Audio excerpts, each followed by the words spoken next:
I think that all the cultural appropriation stuff is stupid as fuck. Okay, don't care about it.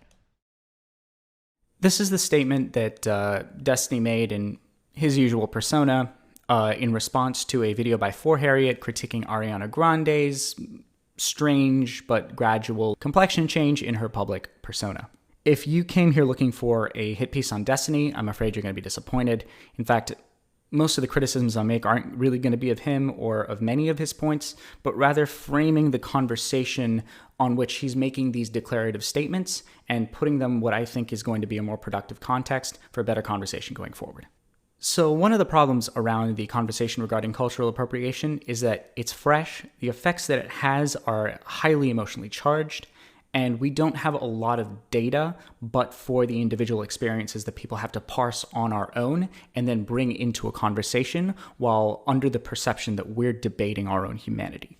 So this is going to be my own personal attempt to reflect partly my own personal experience, but one I think a lot of people that I have known share. Now, this is a fresh, ongoing debate, and you're obviously not obligated to agree with me, and you're welcome to have your opinion. You're even welcome to express it in the comments. Don't be offended if I don't read them. I have a lot of art that I finally feel empowered in producing, and I'd like to personally get on with my life in many ways. But you're always welcome on my Twitch stream, weekdays 1 to 3 p.m. Eastern Time, to have a discussion with me in person. You want the ultra fucking nuclear hot take? Cultural appropriation is like the SJW version of I liked this band before it was cool, all right? I mean, you probably shouldn't be doing like full-on blackface, but like, does any of this actually matter that much? Do we really give a fuck about any of this shit? Like, Sure, it doesn't matter as much as, say, black people and trans people of color being systematically murdered by white America. I agree. But I also don't like the potential implication that there's a minimum social impact that something problematic needs to have before it becomes problematic enough to talk about.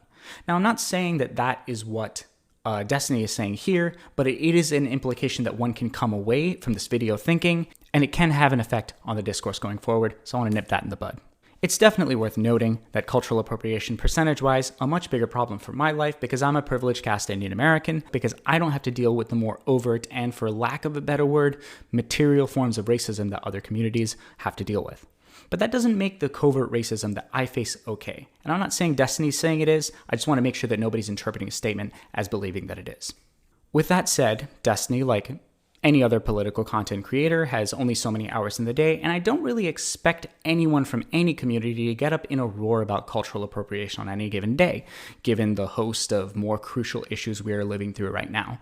But if you're going to imply in your rhetoric, as we just saw, that cultural appropriation is stupid and that people who discuss it are by extension uppity SJWs, then maybe a clarifying conversation is in order. In the next segment, Destiny does make a statement that I disagree with, in which he addresses the responsibility of the individual when wearing a costume that may contribute to racial stereotypes. Using sombreros and stuff like that make a caricature out of the culture they represent. What do you mean? What do you think sombreros came from? What do you mean by that? Where did the entire concept of like the fucking like American cowboy come from? Like a lot of this is like rooted in like Mexican culture and shit. There's more to Mexico than sombreros? Okay, sure, but like, what does that mean?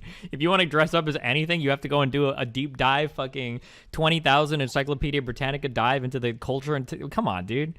No, I don't think you should have to do that, but you also shouldn't have to read 20,000 studies on how casual use of a racial slur in public can stoke and fuel racist sentiments in order to stop saying the N-word when we come together and agree that we probably shouldn't. And I think Destiny would generally probably agree. It's the job of those with knowledge and perspective to have that conversation, as we are now, and it's the individual's responsibility to accept the resulting prescription. It's no one's job to read 20,000 pages on their own. We have a conversation as a society about a problematic behavior and then prescribe change based on the outcome of that argument. And that argument is that when you're in a racial or ethnic group that is underrepresented in media and broader society, but aspects of your culture are represented more than the people themselves through things like costumes and stereotypes and one-dimensional representation in white-dominated media, it has an adverse effect on, say, how I, as an individual from such a culture, will be perceived and treated. When you wear a turban to a Halloween party, it can lead to me being called Punjab on the street. When you wear a bindi on your forehead, it can lead to two racist assholes in my high school gamer group asking me constantly why I don't have a reset button on my forehead.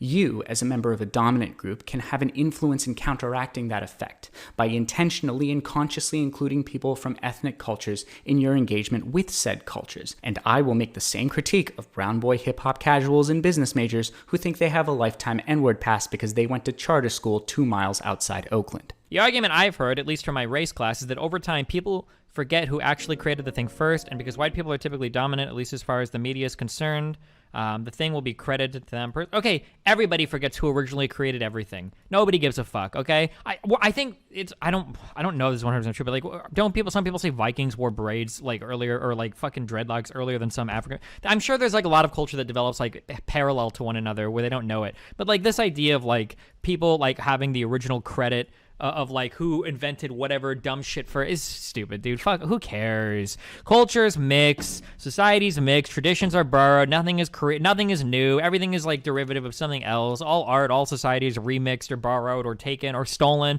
or appropriated from other cultures. Who cares, dude? Fuck all that shit.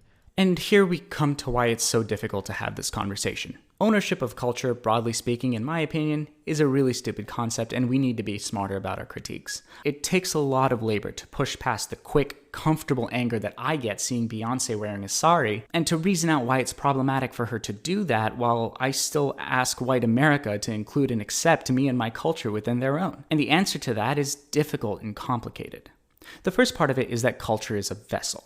It's a vessel for visibility. It's a vessel for actualization, for engaging with other people in a shared humanity. When a dominant group cuts me off from my culture, like they did for the majority of my childhood and for a lot of other South Asian Americans' childhoods through stereotypes, mockery, racist bullying, they're cutting me off from a piece of my humanity. The second part is that culture within society, particularly in art and media, is a relatively finite space. That space is where people like me can use art to heal damaged relationships to our identities as Americans and immigrants. In an American culture where being overtly South Asian is finally less stigmatized and more celebrated in the melting pot, I want a piece of that space, not necessarily for me, but for people like me, where people who look like me can be vindicated and seen in our cultural identities. And to turn around and see that space now dominated by the same groups who scored their social points by devaluing me for that very culture, it feels really shitty.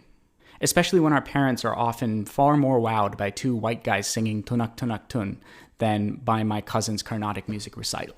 And if that's my reality, where my primary stake in cultural inclusion starts and ends at my mental health, I can't begin to imagine what it's like to be someone in a truly immiserated community who sees art as their only marketable value to society, who adheres to and works at their craft only to see their perceived colonizers dominate that space as well.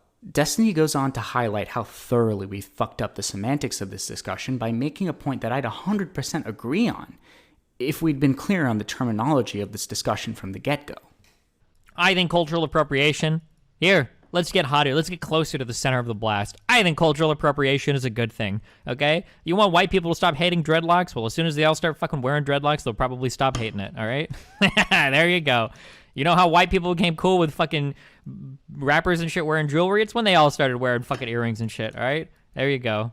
And this is where we get to the distinction between cultural appropriation and cultural exchange. But before I get into that, I want to be totally fair and show a clip that suggests to me that if we frame the conversation properly in a way that I think more closely reflects academic critiques of cultural appropriation as I understand them, Destiny and I probably don't disagree on all that much. But I'll leave that in his court. Man, we're really pushing the limits of what we can call a tan here, huh?